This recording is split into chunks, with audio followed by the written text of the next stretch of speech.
Yo, is Teofimo Lopez signed with Zuffa Boxing? Or what the hell, ladies and gentlemen? After what he says in a post that we're about to discuss right now, I think to myself, we know he's a free agent. We hear him talk about Zuffa Boxing. We know Keith Conley, his manager, the manager of Conor Ben. He just posted a picture with both of them. Keith Conley saying that they got fight dates and announcements coming out very soon.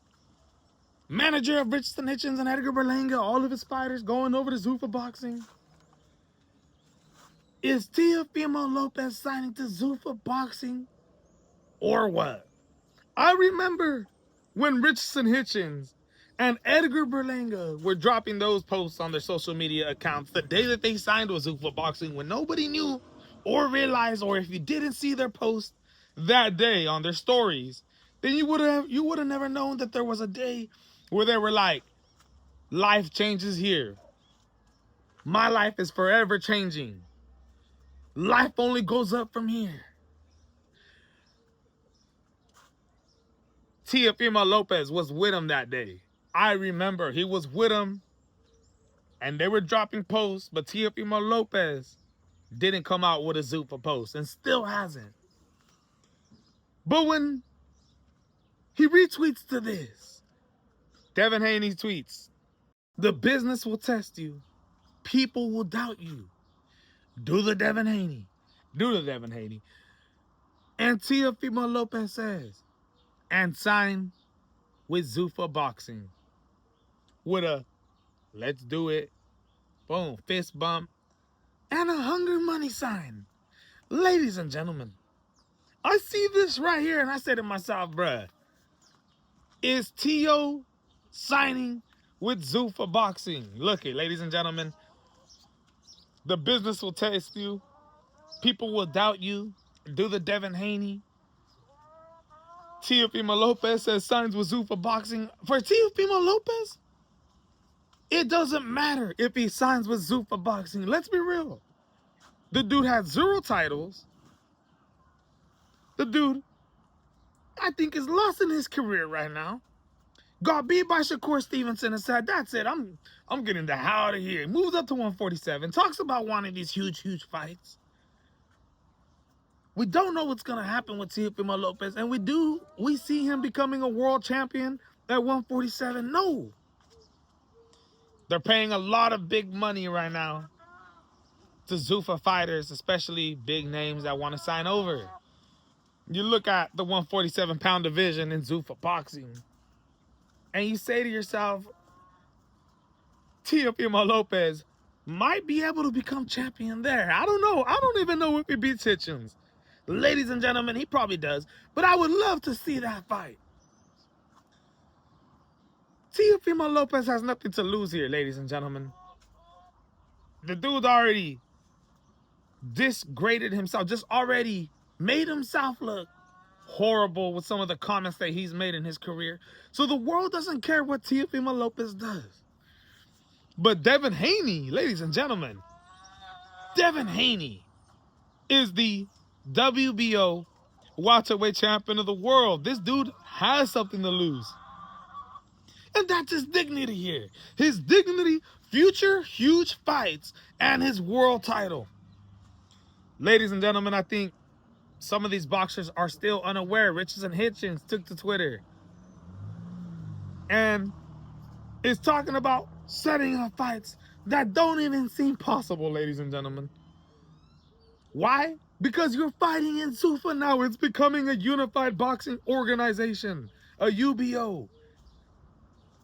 And the sanctioning bodies have already shown that they are not complying. And once this becomes its own organization, I doubt that the sanctioning bodies will be willing to comply with any of their world champions fighting against any of Zuffa's fighters, ladies and gentlemen.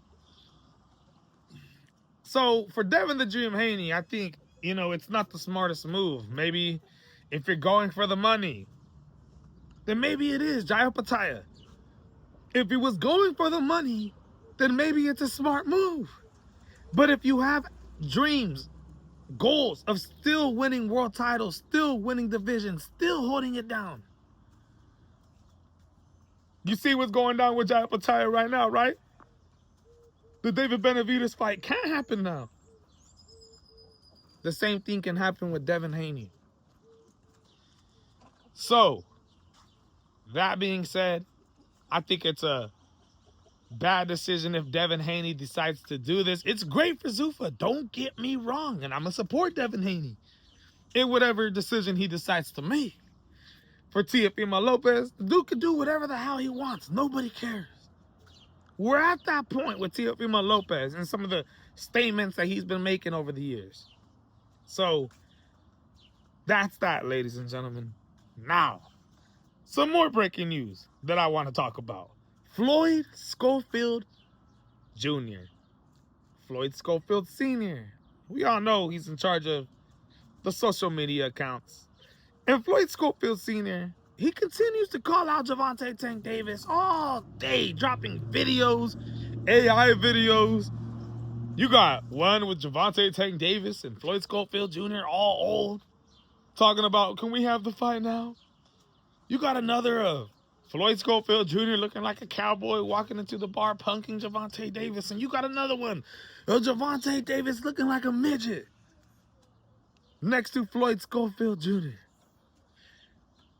But then I look at his story today and I see this. Video of Tevin Farmer. And I read what it says. I look up and I say, my goodness, ladies and gentlemen, is this just pure delusion? Or do they really feel like they're going to be able to knock out Gervonta Tank Davis? Bruh, is this delusion? What is this, Floyd Schofield Sr.? Do y'all really believe that y'all's going to knock out Gervonta Tank Davis? My goodness. My goodness, ladies and gentlemen. Brian Norman Sr. was the same exact way. They thought they were going to knock out Devin Haney. They thought they were going to beat Devin Haney. That's what they thought. And you've seen how that played out.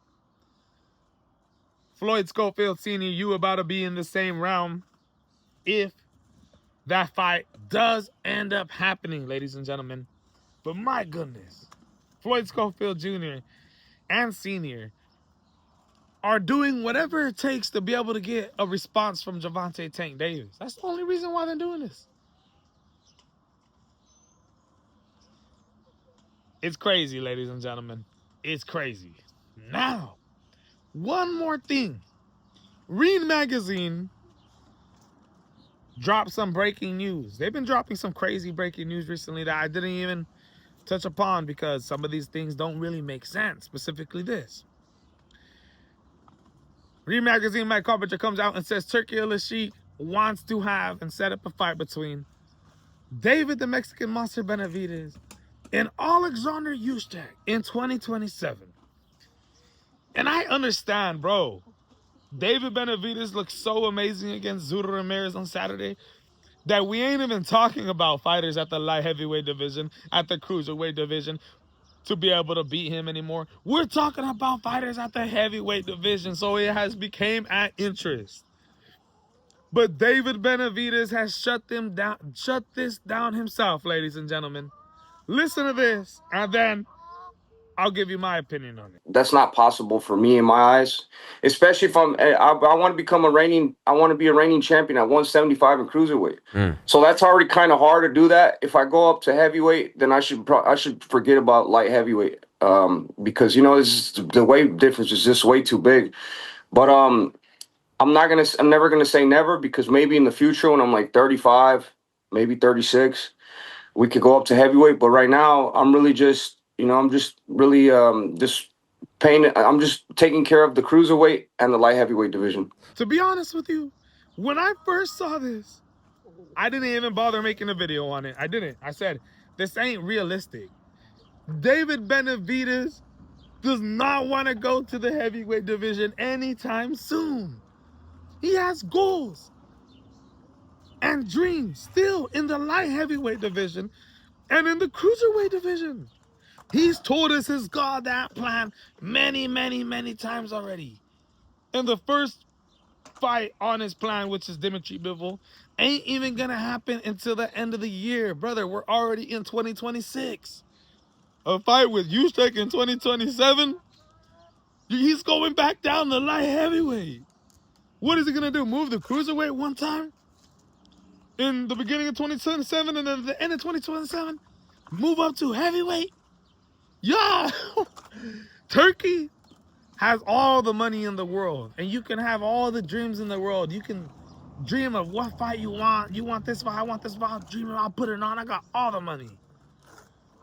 But sometimes the money just gets in the way of realisticness. He's going to offer a fight to David Benavidez, and David's probably not going to take it due to the fact that he has other plans. And there's going to be a narrative pushed around it when there shouldn't. Turkey shouldn't even approach Alexander Usyk with a goddamn offer to fight David, the Mexican monster Benavidez. When you got guys like a G Caviao waiting. When you got guys like Moses Atama. When you got guys out there that deserve the shot first before David, the Mexican monster Benavidez. And David don't want that. Ladies and gentlemen, he don't want that yet. Yes, he's not scared of Alexander Usyk, and he's willing to fight him. But that ain't happening in 2027. Try 2028, 2029. Honest opinion. Someday we'll see it. But not anytime soon, ladies and gentlemen. I think that's a little bit too much to ask for. I think it's way too much to ask for. Let me know what you guys think, though. You better be offering David Benavidez $100 million to fight Alexander Usyk.